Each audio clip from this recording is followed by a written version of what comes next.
بسم اللہ الرحمن الرحیم۔ شروع کرتا ہوں اللہ تعالیٰ کے نام سے جو بڑا مہربان اور نہایت ہی رحم والا ہے۔ وَلَا تَأْكُلُوا أَمْوَالَكُمْ بَيْنَكُمْ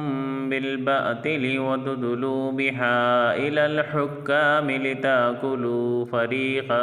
من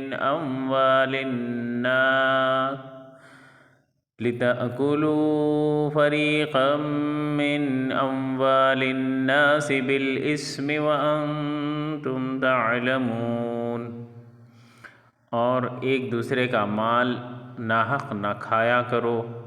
نہ حاکموں کو رشوت پہنچا کر کسی کا کچھ مال ظلم و ستم سے اپنا کر لیا کرو، حالانکہ تم جانتے ہو۔ یہ ایسے شخص کے بارے میں ہے جس کے پاس کسی کا حق ہو لیکن حق والے کے پاس ثبوت نہ ہو، اس کمزوری سے فائدہ اٹھا کر وہ عدالت یا حاکم مجاز سے اپنے حق میں فیصلہ کروا لے اور اس طرح دوسرے کا حق غصب کر لے، یہ ظلم اور حرام ہے۔ عدالت کا فیصلہ ظلم اور حرام کو جائز اور حلال نہیں کر سکتا، یہ ظالم اللہ کے ہاں مجرم ہوگا۔ يَسْأَلُونَكَ عَنِ الْأَهِلَّةِ قُلْ هِيَ مَوَاقِيتُ لِلنَّاسِ وَالْحَجِّ وَلَيْسَ الْبِرُّ بِأَن تَأْتُوا الْبُيُوتَ من ظهورها ولكن البر من اتقى وَأْتُوا الْبُيُوتَ مِنْ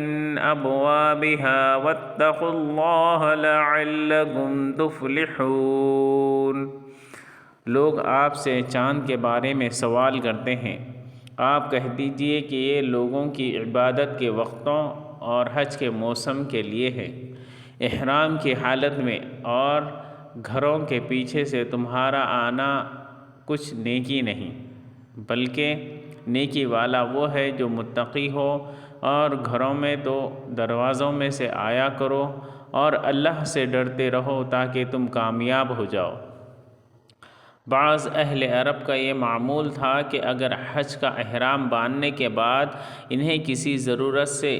گھر واپس جانا پڑتا تو وہ گھر کے عام دروازے سے داخل ہونے کو ناجائز سمجھتے تھے، اور ایسی صورت میں گھر کے پچھلے حصے سے داخل ہوتے تھے، خواہ اس کے لیے انہیں گھر میں نقب ہی کیوں نہ لگانی پڑے۔ یہ آیت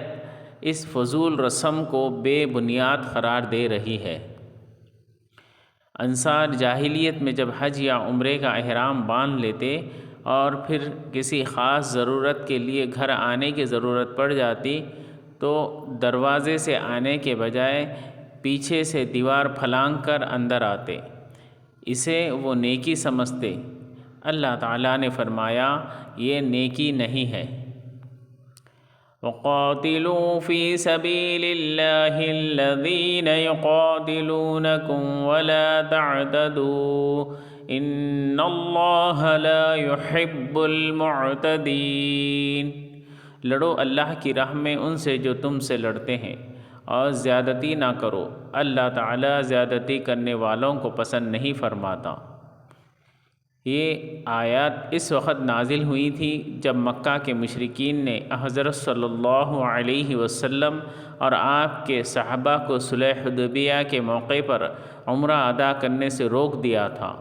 اور یہ معاہدہ کیا تھا کہ وہ اگلے سال آ کر عمرہ کریں گے۔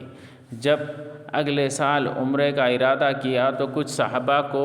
یہ خطرہ ہوا کہ کہیں مشرکین مکہ عہد شکنی کر کے ہم سے لڑائی شروع نہ کر دیں۔ اگر ایسا ہوا تو مسلمانوں کو یہ مشکل پیش آئے گی کہ حدود حرم میں اور خاص طور پر ذی القعدہ کے مہینے میں لڑائی کیسے کریں، جبکہ اس مہینے میں جنگ ناجائز ہے۔ ان آیات نے وضاحت فرمائی کہ اپنی طرف سے تو جنگ نہ کی جائے، البتہ اگر کفار معاہدہ توڑ کر جنگ شروع کر دیں تو ایسی صورت میں مسلمانوں کے لیے جنگ جائز ہے، اور اگر وہ حدود حرم اور محترم مہینے کی حرمت کا لحاظ کیے بغیر حملہ آور ہو جائیں تو مسلمانوں کے لیے بھی ان کی زیادتی کا بدلہ لینا درست ہے۔ اس آیت میں پہلی مرتبہ ان لوگوں سے لڑنے کی اجازت دی گئی ہے جو مسلمانوں سے آمدہ جنگ رہتے تھے، تاہم زیادتی سے منع فرمایا، جس کا مطلب یہ ہے کہ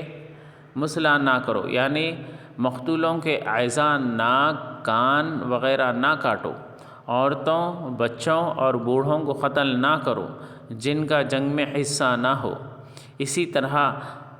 درخت وغیرہ جلا دینا یا جانوروں کو بغیر مصلحت کے مار ڈالنا بھی زیادتی ہے جن سے بچایا جائے۔